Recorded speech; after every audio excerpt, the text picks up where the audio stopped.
Hello दोस्तों, स्वागत है आपका हमारे YouTube channel DSR study point में। तो बच्चों, आज हम क्लास 11 का जो सोशियोलॉजी का चैप्टर नंबर 2 है, जिसका नाम है बच्चों समाजशास्त्र में प्रयुक्त शब्दावली, संकल्पनाएं एवं उनका उपयोग। ये बच्चों सोशियोलॉजी का चैप्टर नंबर 2 का ये सेकंड पार्ट है। फर्स्ट पार्ट मैंने अपलोड कर दिया है, लिंक डिस्क्रिप्शन में जाके आप देख सकते हैं।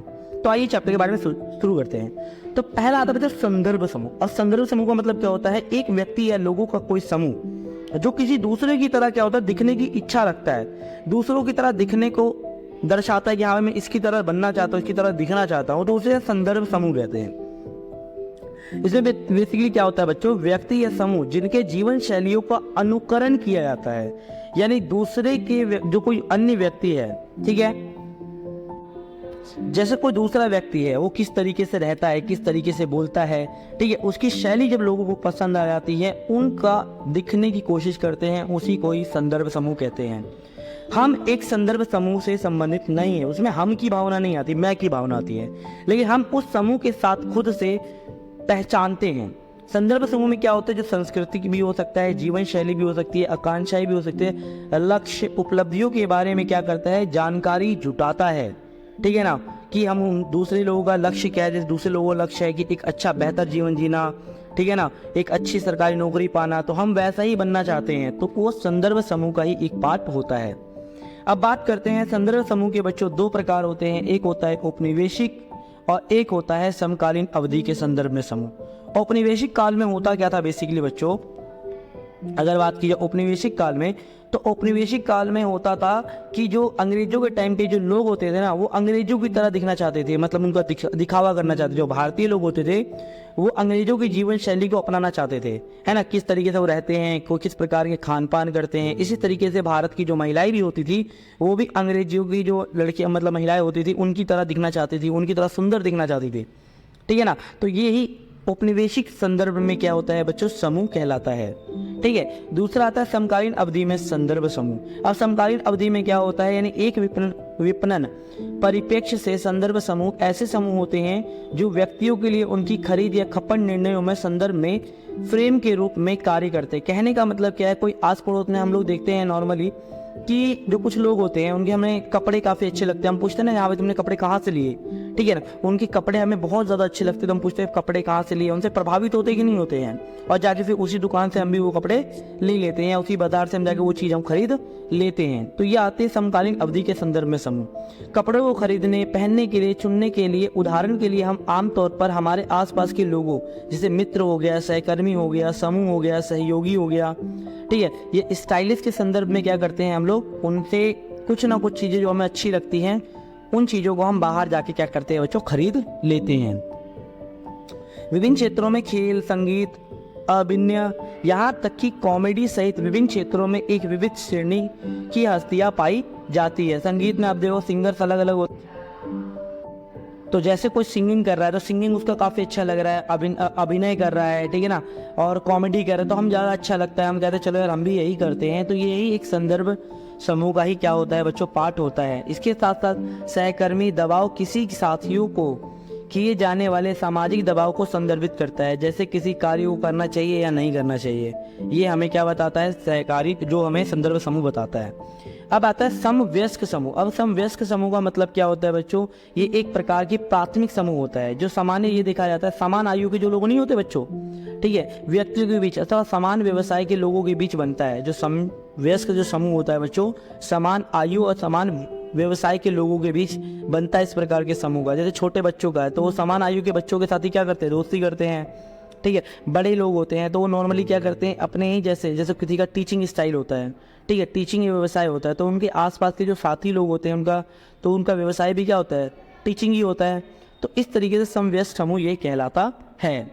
अब आता है समुदाय तथा समाज, दोनों में डिफरेंस क्या होता है। तो समुदाय क्या होता है बच्चों, उन तरह के संबंधों से है जो बहुत आधुनिक और अधिक व्यक्तिक, घनिष्ठ, अव्यक्तिक और चिर स्थायी होते हैं। मतलब कहने का मतलब क्या बच्चों, जो समुदाय होते हैं ना, समुदाय जो आधुनिक होते हैं, जो वर्तमान में आपको जो समुदाय दिखते हैं, इसमें व्यक्तिक भी होता है और अव्यक्तिक भी होता है। मतलब व्यक्तिक का मतलब क्या होता है बच्चों, जिसमें हम कुछ लोगों से अपनी पर्सनल बातें कर सकते हैं, और कुछ ऐसे लोग होते हैं जिनमें हम अपनी पर्सनल बातें नहीं कर सकते हैं। कुछ स्थायी होते हैं तो कुछ अस्थायी होते हैं संबंध, जिसे हम समुदाय कहते हैं।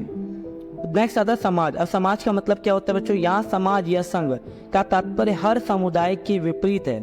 नगरीय जीवन के संबंध में अलग होता है, ठीक है, या अस्थायी होता है। नगरों में क्या होता है, लोगों के समाज क्या होता है, अस्थायी होता है, आज यहाँ है तो कल वहाँ। लेकिन गाँव में क्या होता है, समाज क्या होता है, स्थायी होता है, ठीक है ना। वहाँ लोग स्थायी तौर पर एक ही जगह पर रहते हैं, पुरखों की जमीन है, कौन छोड़ेगा। नेक्स्ट बात करते हैं बच्चों सामाजिक स्तरीकरण। अब सामाजिक स्तरीकरण का मतलब क्या होता है, यानी समाज के अंतर्गत पाए जाने वाले विभिन्न प्रकार के समूह, जैसे ऊंचा नीचा, ठीक है, छोटा बड़ा, अमीर गरीब, ठीक है, यह विभिन्न प्रकार के स्तरों में बांटा जाना ही क्या कहलाता है, सामाजिक स्तरीकरण कहलाता है। जैसे हमारे समाज में होता है ना, अमीर गरीब होता है, छोटा बड़ा होता है, ऊंची जाति का व्यक्ति होता है, नीची जाति का व्यक्ति होता है, तो इसी को हम सामाजिक स्तरीकरण के नाम से जानते हैं। अब सामाजिक स्तरीकरण की विशेषता क्या होती है, तो बच्चों ये स्तरीकरण क्या होता है, प्राकृतिक सामाजिक है, ठीक है ना। दूसरा क्या है, स्तरीकरण काफी पुराना है ना, बहुत ज्यादा पुराना है। अब प्रत्येक समाज क्या होता है बच्चों, प्रत्येक समाज में यानी हर समाज में स्तरीकरण जरूर पाया जाता है, हर समाज में स्तरीकरण जरूर पाया जाता है। हर समाज में आपको ऊंचा नीचा दिखाएगा, ठीक है ना। स्तरीकरण के विभिन्न रूप होते हैं, जैसे हो सकता है भाई आयु में अलग अलग समानताएं हो, ठीक है ना, वर्ग हो, जाति में क्या हो समानता हो, जैसे होता है ना राजपूत, राठौर, बनिया, महाजन और तुम्हारा चमार, इस तरीके का स्तरीकरण समाज में दिखाई देता है।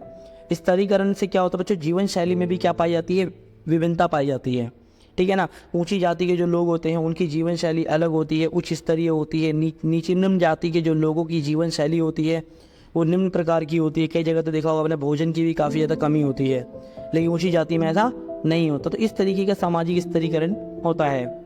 अब बात करते हैं जाति के आधार पर स्तरीकरण किस प्रकार से होता है। तो जाति व्यवस्था के स्तरीकरण में ब्राह्मणों ने सब अपना ऊंचा स्थान रखा है। यानी आपने वर्ण व्यवस्था के बारे में सुना होगा, या नहीं सुना होगा तो आप 12th क्लास में भी हिस्ट्री में आप पढ़ोगे। तो ब्राह्मणों ने क्या किया था, वर्ण व्यवस्था बनाई थी, ठीक है, जिसमें ब्राह्मणों ने अपना स्थान ऊंचा रखा। पहले ब्राह्मण आते हैं, फिर क्षत्रिय आते हैं, फिर वैश्य आते हैं, फिर शूद्र आते हैं, ठीक है। ब्राह्मण ने अपना स्थान रखा और शूद्रों को उससे नीचे रखा। क्षत्रिय, जैसे ब्राह्मणों बच्चों सुना होगा ना, दूबे, त्रिवेदी, चतुर्वेदी, ये सब ब्राह्मण में आते हैं। क्षत्रिय में कौन से आते हैं बच्चों, जैसे राजपूत हो गए, राठौर हो गए, ये सारे आते हैं। वैश्य में कौन आते हैं, वैश्य में आपका आता है जैसे बनिया हो गया, गोयल हो गया, और शूद्र में जो निम्न जाति के लोग होते थे, जैसे चमार हो गए, भंगी हो गए, इस तरीके के लोग आया करते हैं। तो इस तरीके से ब्राह्मणों ने क्या किया था, सामाजिक स्तरीकरण कर दिया था। और निम्न में यानी शूद्रों का मुख्य काम क्या था, तीनों वर्णों की सेवा करना। अब ब्राह्मण तो था ही मेन, और क्षत्रिय राजा थे। लेकिन वर्तमान में क्या हो चुका है, इस प्रकार के सामाजिक स्तरीकरण का जितना हो सके सरकार खत्म करने की कोशिश कर रही है। ये स्तरीकरण अब पूर्णतः बंद हो गया बच्चों। जाति संरचना में प्रत्येक जाति का स्तरीकरण ऊंच नीच के आधार पर बना हुआ था। पहले जो था बच्चों, जो जाति था वो ऊंच नीच के आधार पर बना हुआ था। जो व्यक्ति जिस जाति में जन्म लेता है, समाज में उसी जाति का स्तर प्राप्त होता है। कहने का मतलब क्या है बच्चों, जिस जाति में कोई व्यक्ति जन्म लेगा उसकी रिस्पेक्ट उतनी, यानी प्रतिष्ठा क्या होती, उतनी ही ज्यादा होगी। कोई राजपूत खानदान में पैदा होता था तो उसकी रिस्पेक्ट ज्यादा होती थी, कोई निम्न जाति में पैदा होता था उसका क्या होता था बच्चों, रिस्पेक्ट कम होती थी। लेकिन अब ऐसा नहीं है। समाज को 4 वर्णों में विभाजित किया गया था उस समय, जैसे आपको पता है ब्राह्मण, क्षत्रिय, वैश्य और शूद्र, इस 4 प्रकार के वर्ण होते हैं। अब बात करते हैं जाति व्यवस्था में बदलते प्रतिमान, यानी क्या हुआ है बच्चों, खान पान संबंधी प्रतिबंधों में परिवर्तन हुआ है कि नहीं हुआ। पहले क्या होता था कि ब्राह्मणों के साथ नीची जाति का व्यक्ति बैठ के खाना नहीं खा सकता था, लेकिन आज क्या होता है, आज हम जाति पूछते हैं क्या, सभी दोस्तों के साथ, स्कूल में भी देखा होगा आप लोगों ने, दोस्तों के साथ मिल बैठ कर हम लोग क्या कर लेते, खाना खा लेते हैं। यानी खान पान संबंधी प्रतिबंध पूरी तरीके से बदल चुके हैं। दूसरा क्या है, व्यवसायिक प्रतिबंध में भी क्या है, परिवर्तन आया है। पहले व्यवसाय क्या होता था, जैसे अगर बात की जाए, चमड़े का काम केवल चमार कर सकता था, कपड़ा धोने का काम केवल धोबी ही कर सकता था, ठीक है, कोई पढ़ने काम नहीं कर सकता था। लेकिन आज क्या हो चुका है, आज निम्न जाति के व्यक्ति भी बड़े बड़े काम कर रहे हैं। तो व्यवसायों में जो लगे प्रतिबंध थे वो हटे हैं। शिक्षा संबंधी प्रतिबंधों में क्या है, परिवर्तन आया है। पहले ऊंची जाति के व्यक्ति को ही शिक्षा लेने, ऊंची जाति के व्यक्ति को या बच्चों को ही शिक्षा लेने की अनुमति दी जाती थी, है ना। जैसे आपने सुना होगा भीमराव अम्बेडकर किस प्रकार से उन्हें भेदभाव किया जाता था, उन्हें नीचे बैठने के लिए दिया जाता था।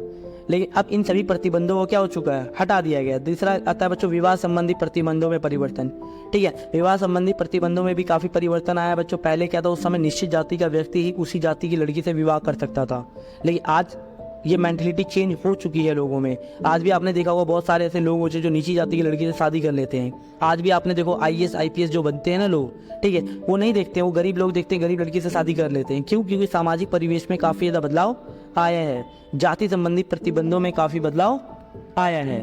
ठीक है बच्चों, तो ये था बच्चों इस वीडियो का सेकंड पार्ट। जितना हो सके मैंने डीप समझाने की कोशिश करी है।